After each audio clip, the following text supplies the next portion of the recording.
اعوذ باللہ من الشیطان الرجیم بسم اللہ الرحمن الرحیم یاسین والقرآن الحکیم انک لمن المرسلین علی صراط مستقیم تنزیل العزیز الرحیم صدق اللہ العظیم۔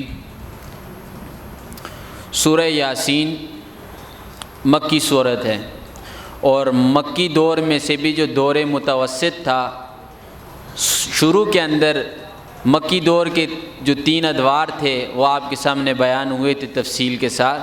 اب ان 3 ادوار میں سے جو دور متوسط یعنی درمیانہ دور تھا، اس درمیانے دور کے اندر یہ صورت نازل ہوئی۔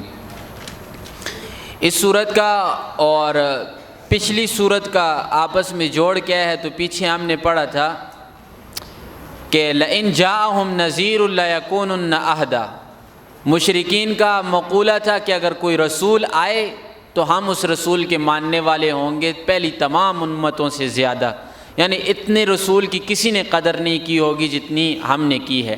یہ صورت کی شروع ہی کے اندر آیا لتنذر قوما ما آتاہم، یہ رسول ہم نے تو بھیجا یہ آپ کو ڈرانے والا بنا کر ہے، تو یہ آپس میں جوڑ ہے۔ اب تیسری چیز، سورہ یاسین کو سورہ یاسین کیوں کہا جاتا ہے، تو وہی والی بات، پہلا لفظ ہی آ گیا یاسین، یہی وجہ ہے کہ یہ سورت کا نام رکھ دیا گیا ہے۔ یاسین کا معنی کیا ہے؟ علماء کی مختلف آراء ہیں، یعنی کئی قسم کی رائے علماء نے دی ہیں۔ سب سے پہلی رائے عبداللہ ابن عباس رضی اللہ تعالیٰ عنہ کی، وہ فرماتے ہیں یاسین یہ انسان کا نام ہے، اور انسانوں میں سب سے کامل انسان یعنی کون؟ محمد الرسول اللہ صلی اللہ علیہ وسلم، یہ رسول اللہ صلی اللہ علیہ وسلم کا نام ہے۔ اور صوفیاء نے اس کا ترجمہ کیا یا سید البشر، یعنی تمام انسانوں کے سردار، وہ کون ہے؟ محمد الرسول اللہ صلی اللہ علیہ وسلم۔ تیسری چیز، یاسین یہ سورت کا بھی نام ہے، تو اب یاسین یعنی اے محمد الرسول اللہ صلی اللہ علیہ وسلم۔ والقرآن الحکیم، واو یہاں پر قسمیہ ہے، اللہ خود قسم اٹھا رہے ہیں، اور قسم کس کی اٹھا رہے ہیں؟ قرآن کریم کی۔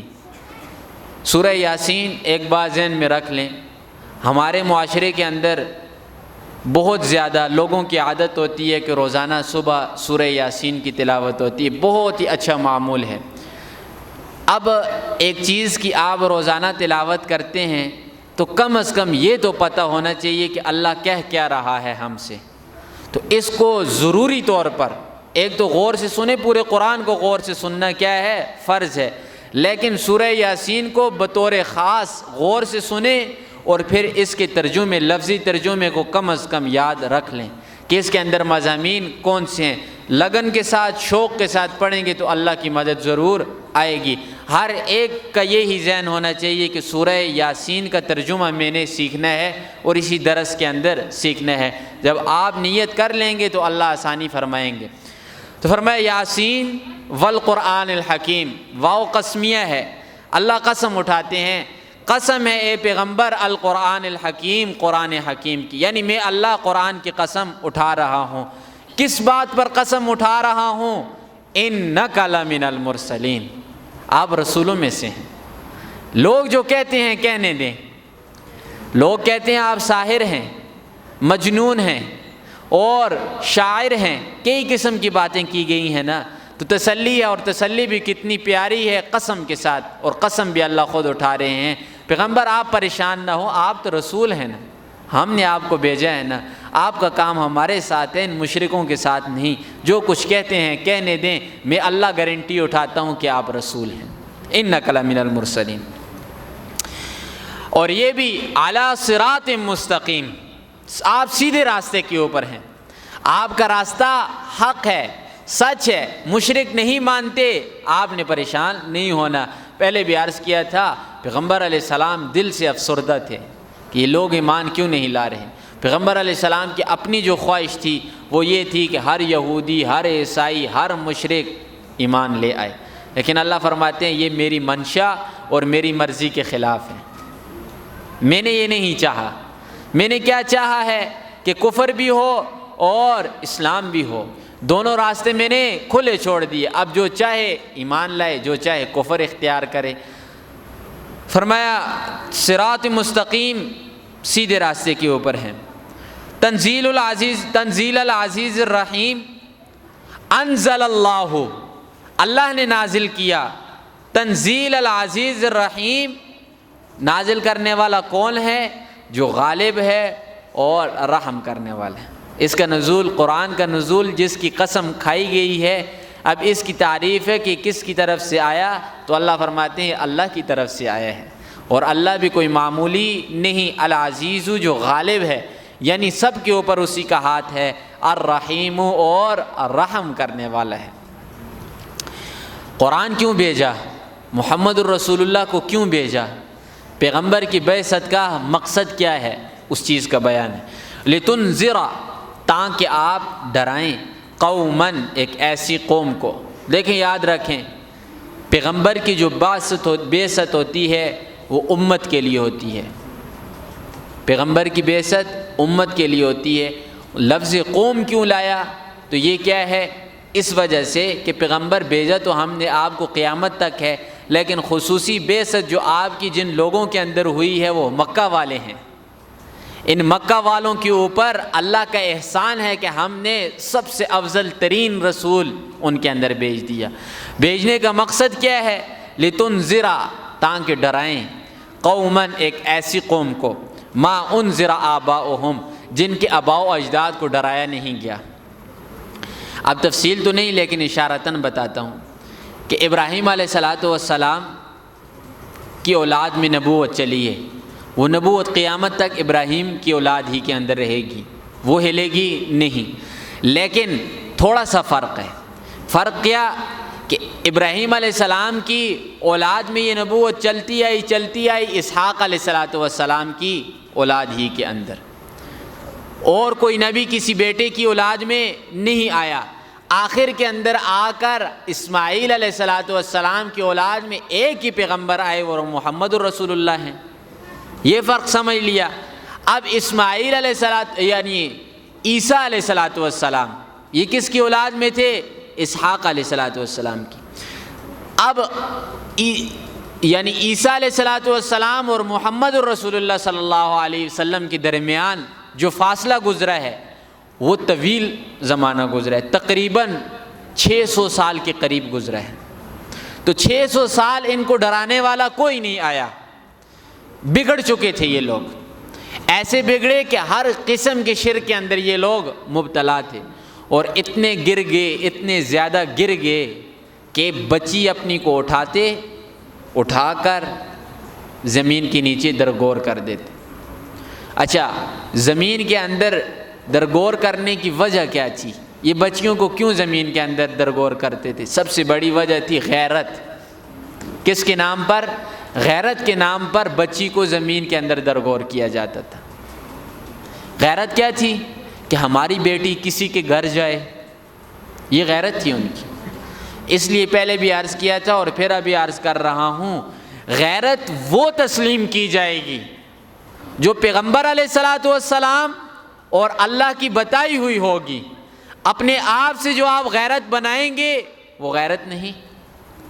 صحابی آتے ہیں، اللہ کے رسول سوال کرتے ہیں کہ میں اپنی بیوی کو کسی غیر مرد کے ساتھ دیکھ لوں تو میری غیرت یہ گوارا کرتی ہے کہ میں دونوں کو قتل کر دوں۔ پیغمبر علیہ السلام غصے کے ساتھ بولے، فرمایا کہ تیری غیرت اللہ سے زیادہ ہے؟ اللہ کی قسم جس کے قبضے قدرت میں محمد کی جان ہے کہ اللہ کا رسول سب سے زیادہ غیرت کرنے والا ہے، اور مجھ سے زیادہ اللہ غیرتی ہے۔ تو نے اگر اپنی بیوی کے ساتھ کسی غیر مرد کو دیکھ لیا تو گواہ تلاش کر، گواہ تلاش کر، پھر اس کے بعد قاضی کے پاس جا اور اپنا فیصلہ پیش کر۔ یہ تجھے شریعت بتا رہی ہے، یہ اصل غیرت ہے۔ فرمایا انسان جذبات کے اندر آ کر جو فیصلے کرتے ہیں نا، ان جذباتی فیصلوں کا دین اسلام اور شریعت کے ساتھ کوئی تعلق نہیں۔ آپ کوئی بھی فیصلہ کریں جذبات سے ہٹ کر دین اسلام کو سامنے رکھیں، دین اسلام کے اوپر اپنے جذبات کو لگائیں، وہ جذبات آپ کے قابل قبول ہوں گے۔ تو ادھر انہوں نے بھی جذبات دکھلائے، غیرت دکھلائی، لیکن غلط جگہ پر۔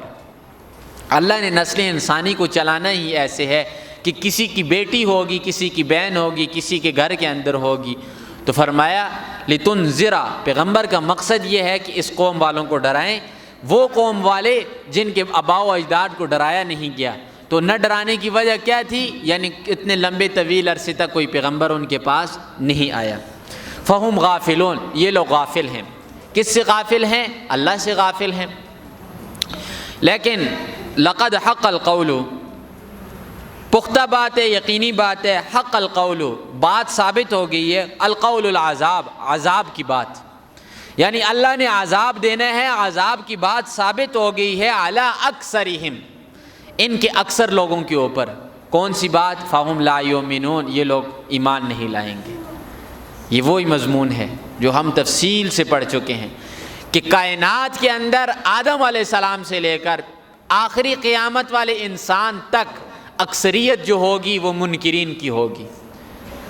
کائنات میں اکثر جو لوگ ہوں گے نا وہ کافر ہوں گے، مسلمانوں میں بھی جو اکثر لوگ ہوں گے وہ نافرمان ہوں گے۔ ہر ایک چیز کے اندر اکثریت کس کی ہوگی؟ باطل کی ہوگی، ماننے والے لوگ۔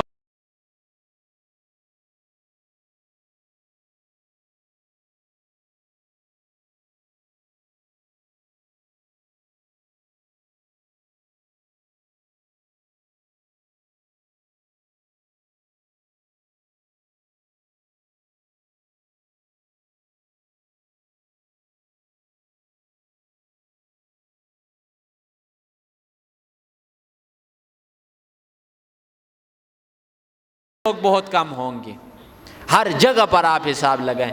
یہ قاعدہ کلیہ کبھی بھی نہیں ٹوٹے گا، اور یہ قاعدہ کس کا ہے؟ قرآن کا ہے۔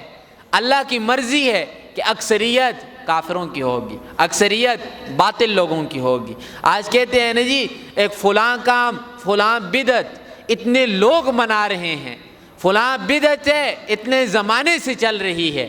اللہ کیا کہہ رہا ہے؟ قرآن پڑھو نا، قرآن پڑھو، سارے مسئلے آپ کے حل ہو جائیں گے۔ اللہ کہتے ہیں اکثرہم لا یؤمنون، اکثر ہوں گے ایمان رکھنے والے نہیں ہوں گے۔ اور دوسری جگہ پر کیا فرمایا؟ اکثر ہوں گے فاسق ہوں گے۔ تو نتیجہ کیا نکلا؟ جہاں پر بھی گمراہی ہوگی وہ اکثر لوگ کریں گے۔ انا جعلنا، بے شک ہم نے کر دیا، رکھ دیا، ڈال دیا، فی اعناقہم، ان کے گردنوں کے اندر، اغلالا، توق کو، ان کے گردن کے اندر توق ہے، کس کا؟ فخر کا، تکبر کا۔ فہی الی الاذقان، اور وہ توق آیا ہوا ہے ان کی تھوڑیوں تک۔ تھوڑی، یہ منہ کی آخری جو حصہ ہے اسے تھوڑی کہا جاتا ہے، یعنی یہ توق آیا ہوا ہے گردن سے اور آ کر فٹ کدھر ہوا ہے؟ ان کی تھوڑی کے نیچے۔ فہم مقمحون، یہ اکڑے ہوئے ہیں، سر کو اٹھائے ہوئے ہیں۔ یہ توق کس کی جانب سے ہے؟ اللہ کی جانب سے۔ انسان کے اندر یہ تکبر اور فخر کا جو توق ہے نا، یہ انسان کو ذلیل کر کے رکھ دیتے ہیں۔ یاد رکھ لیں، ہے انسان کہ اپنے آپ کو خدا بنایا ہوا ہے اور نیچے والے لوگوں کو انسان نہیں سمجھتے۔ ایسے لوگوں کو اللہ تباہ و برباد اور ذلیل و خوار کر کے رکھ دیتے ہیں۔ تکبر ایسی بیماری ہے۔ پیغمبر علیہ الصلوۃ والسلام نے کیا فرمایا؟ حدیث قدسی، اللہ کیا فرماتے ہیں کہ تکبر اور بڑائی یہ میری کیا ہے؟ چادر ہے۔ بعض روایات کے اندر لنگی کا لفظ بھی آیا ہے کہ میری کیا ہے؟ لنگی ہے، ازار ہے۔ جو کوئی ان دونوں میں سے ایک چیز کو بھی مجھ سے کھینچے گا، میں کیا کر دوں گا؟ اسے آگ کے اندر ڈال دوں گا۔ یہ مضمون تفصیل سے سارے بیان ہو چکے ہیں، اب صرف اور صرف اشارتاً سورہ یاسین ان ساری چیزوں کو کھول کر بیان کرے گی۔ تو فرمایا وَجَعَلْنَا مِن بَيْنِ أَيْدِيهِمْ سَدًّا، ان کے سامنے ہم نے کیا کر دیا ہے؟ پردہ لٹکا دیا ہے. ان کے سامنے پردہ ہے، حق کو دیکھ نہیں سکتے. وَمِن خَلْفِهِمْ سَدًّا، اور ان کے پیچھے سے بھی ہم نے کیا کر دیا ہے؟ پردے کو لٹکا دیے. پیچھے سے بھی کوئی آواز آئے یا حق پیچھے ہو تو یہ نہیں دیکھ سکتے. فَأَغْشَيْنَاهُمْ فَهُمْ لَا يُبْصِرُونَ، ہم نے ان کو ڈھانپ دیا ہے سارے کا سارا، یعنی اندھے ہو گئے ہیں یہ. فَهُمْ لَا يُبْصِرُونَ، یہ دیکھ نہیں سکتے. یہ کون ہے؟ کافر ہیں جن کے اوپر اللہ نے مہریں لگائی ہوئی ہیں. اس آیت کو سمجھنا ہے تو وہ دوسری آیت جو ہم نے سورہ بقرہ کے شروع میں پڑھی تھی، ختم اللہ علی قلوبہم وعلی سمعہم وعلی ابصارہم غشاوۃ، کہ ساری کی ساری چیزوں کے اوپر کیا ہے؟ پردہ ہے، مہر ہے، یہ دیکھ شیک نہیں سکتے. کیوں؟ اب ایک سوال یہاں پر پیدا ہوتا ہے کہ جب اللہ نے یہ سارا کچھ پردے وغیرہ لگا دیے، یہ جواب ادھر بھی دیا تھا، لیکن پھر عرض کر رہا ہوں کہ جب ساری چیزوں سے اللہ نے انہیں روکا ہوا ہے، ان کا کیا قصور ہے یہ ایمان نہیں لا رہے؟ اس کا جواب اللہ نے کئی جگہ قرآن پر دیا ہے. وَقُلِ الْحَقُّ مِن رَبِّكُمْ فَمَنْ شَاءَ فَلْيُؤْمِنْ وَمَنْ شَاءَ فَلْيَكْفُرْ، کہ حق واضح طور پر اللہ فرماتے ہیں بیان کر دیے. اب جو چاہے ایمان لائے، جو چاہے ایمان نہ لائے، اختیار ہے. ہاں اگر کوئی شخص کفر کو چن لیتا ہے، کفر کو چن لیا، چننے کے بعد اب وہ اتنا زیادہ کفر کے اوپر پکا ہو گیا ہے کہ اب اس کے واپس آنے کا راستہ نہیں، تو اللہ پھر مہر لگا دیتے ہیں. جیسے میں نے پہلے آپ کو ایک مسلمان کی مثال عرض کی تھی کہ ایک مسلمان ہے، وہ بار بار دل کے اندر خیال رکھتا ہے جی گناہ بھی کرتا ہوں، توبہ بھی کرتا ہوں، ایک ڈرامہ اللہ کے ساتھ بناتا ہے، اور دل کے اندر یہ خیال پیدا کرتے ہیں کہ مرنے وقت، جب میرا مرنے کا وقت آئے گا، آخر کے اندر میں توبہ کر لوں گا.